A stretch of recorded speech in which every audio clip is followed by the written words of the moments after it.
right, so last week we started in on the book of Esther, and you know what? This story is just too good just to end where I did, so I decided to tell the rest of the story.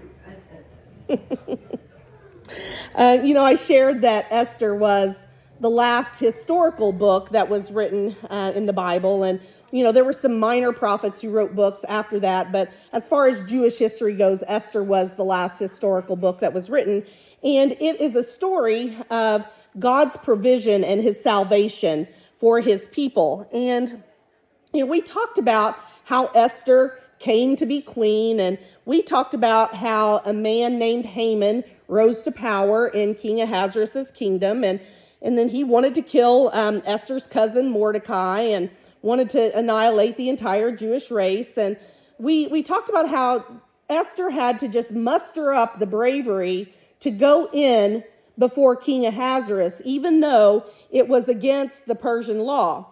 And so I want to finish up the rest of that story today because there were just some really good details that we just couldn't cover all in one week. And, I told you that I didn't want to keep you guys all afternoon. So we're going to actually pick up in Esther chapter 3. So when Haman saw that Mordecai neither bowed down nor paid homage to him, Haman was filled with rage. But he disdained, or he hated, to lay hands on Mordecai alone, for they had told him who the people of Mordecai were. Therefore Haman sought to destroy all the Jews, the people of Mordecai, who were throughout the whole kingdom of Ahasuerus. So last week we talked a little bit about how Haman knew his family history. He knew that one of his great-great-great-great-great-great-great-great-great-grandpas, however many greats there were, was King Agag, and that King Saul, who was Jewish, his army had defeated King Agag, and the prophet Samuel had killed King Agag. So Haman just hated the Jews just because of, we talked about that bad blood between him and Mordecai and the Jews. And so Haman had cast lots, and that was called Pur, P-U-R, Pur, to determine what day he was going to annihilate the Jews. And so lots were cast in the first month of the year. So this is when Haman got together. He kind of figured out the plan that he wanted to do. He cast lots in the first month of the year, and the lot fell for the last month of the year. So basically 11 months from the day that they had cast lots.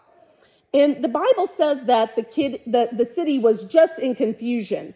And so Esther, she was in the palace. She was hearing about all of this, mourning and wailing and just all of this uproar that's going on in the city. And so she had sent out one of her attendants to her cousin Mordecai to find out, just what was going on. And so Mordecai had shared all of the predicament that they were in. And then he told Esther to go into King Ahasuerus to plead for her people. And so Esther had to make a plan. So we're going to jump over to chapter 5. Now it came about on the third day that Esther put on her royal robes and stood in the inner court of the king's palace in front of the king's room, and the king was sitting on his royal throne in the throne room opposite the entrance to the palace. So if you remember, Esther had Mordecai gather all the Jews up that were in the city, and she had them fasting. And we know that when people fast, they're also praying. So we know that there was a lot of prayer that was going up to the Lord from Esther, from the people in Jerusalem. And in those 3 days, I just wonder, what was Esther thinking? She had to make this plan, and I can just see her just kind of like figuring out what she's going to do. And she's like, oh no, that's not going to work. Figuring out something else. And then, just really rehearsing what it is that she was going to say whenever she approached the king. And so here we are on the day that Esther had to go in to see the king. Now, I don't know about you, but I could just kind of feel Esther's heart just beating inside her chest because this is a moment of life or death for her. We learned that you could not go in to see the king unless the king had summoned you, and the king had not summoned Esther. So we know that she was going against Persian law, and if the king was in a bad mood that day, he could have her killed.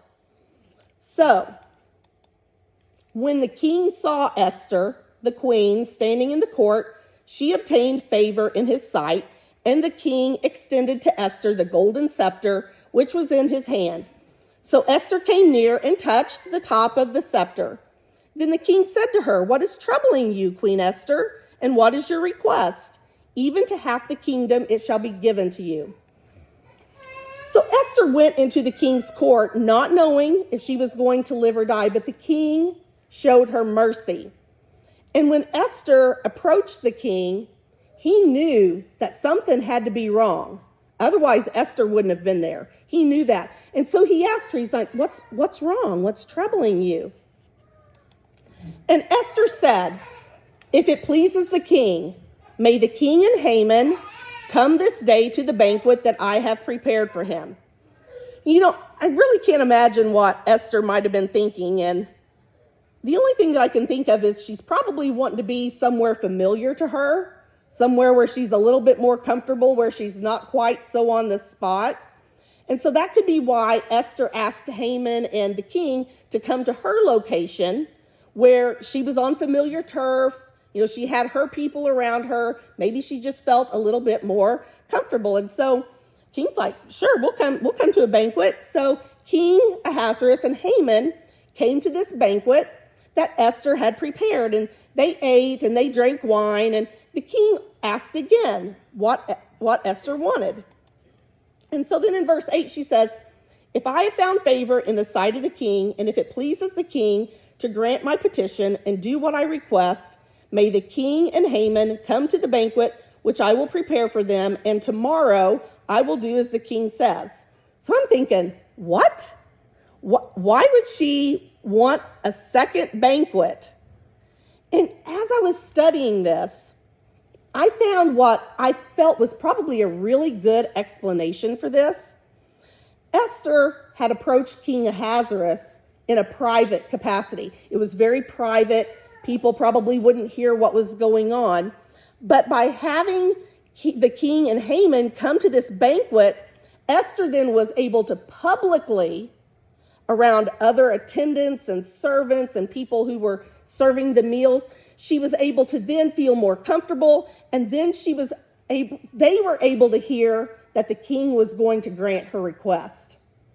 So by King Ahasuerus agreeing to come back on this second day, he was basically signifying to Queen Esther that he was going to give her whatever she wanted.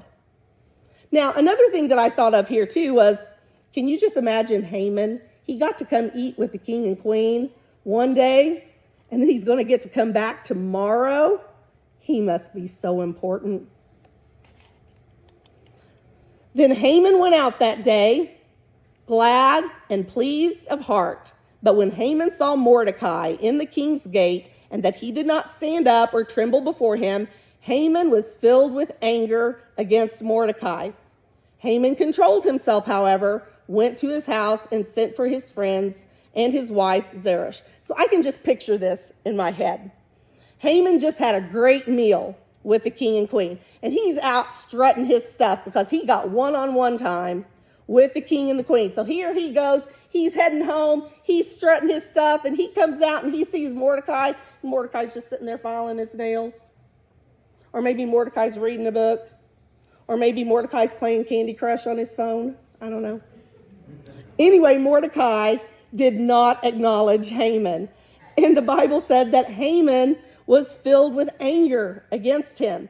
So Haman goes on home, and he gathers his wife and he gathers his friends, and he proceeds to tell them just how influential he is, how important he is, how exceptional he is. He's blubbering on about all the things that he's accomplished and everything that he has. And then he says, "Yet all of this does not satisfy me every time I see Mordecai the Jew sitting at the king's gate."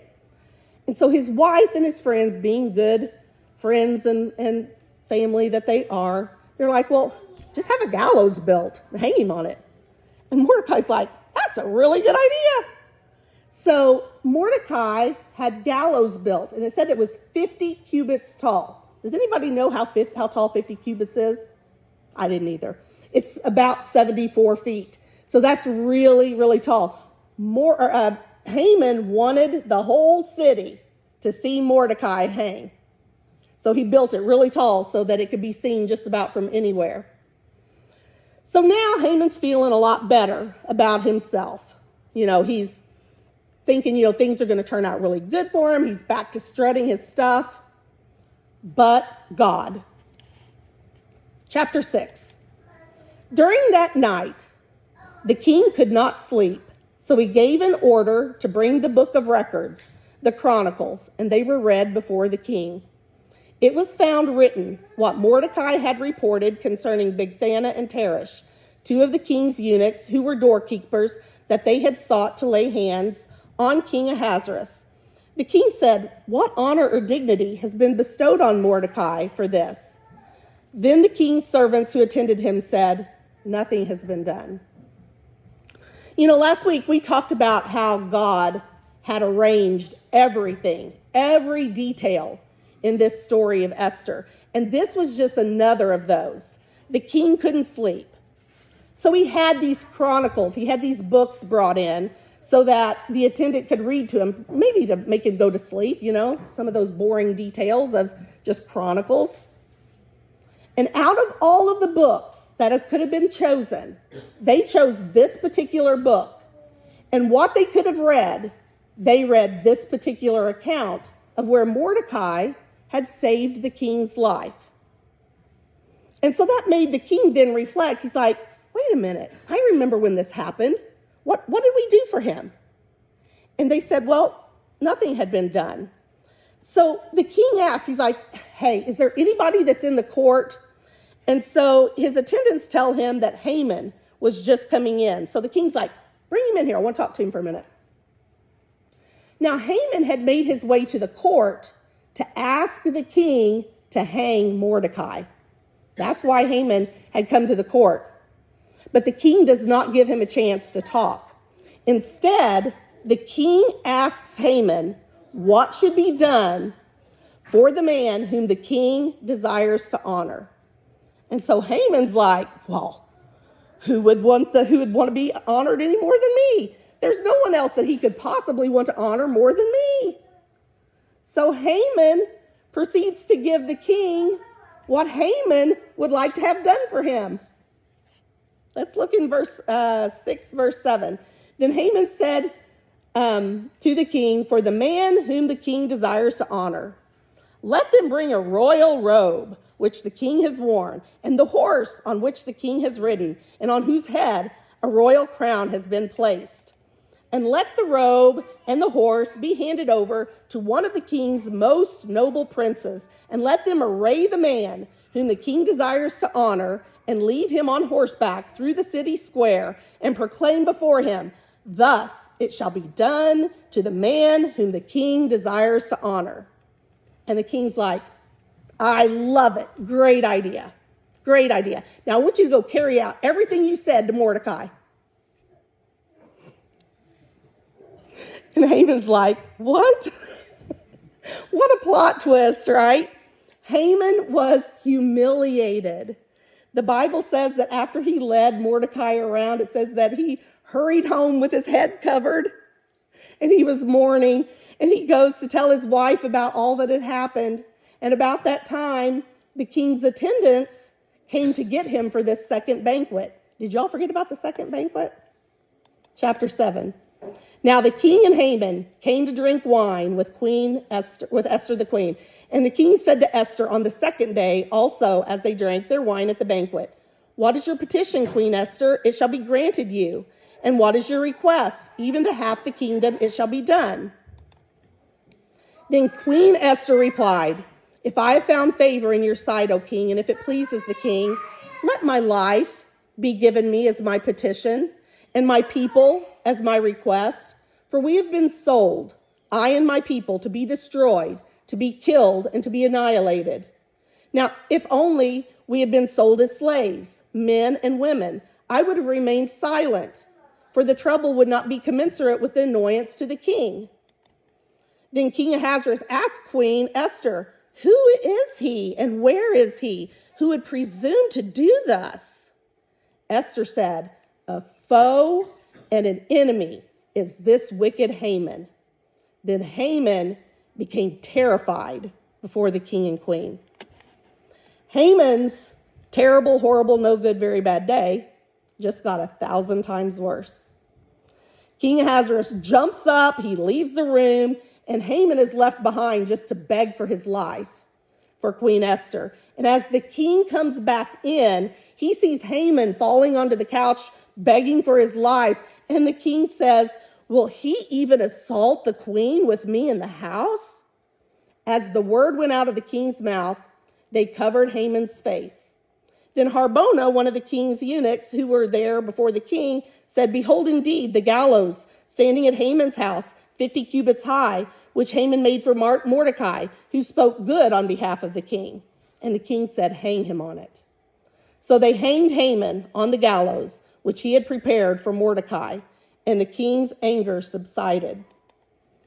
On that day, King Ahasuerus gave the house of Haman, the enemy of the Jews, to Queen Esther, and Mordecai came before the king, for Esther had disclosed what he was to her.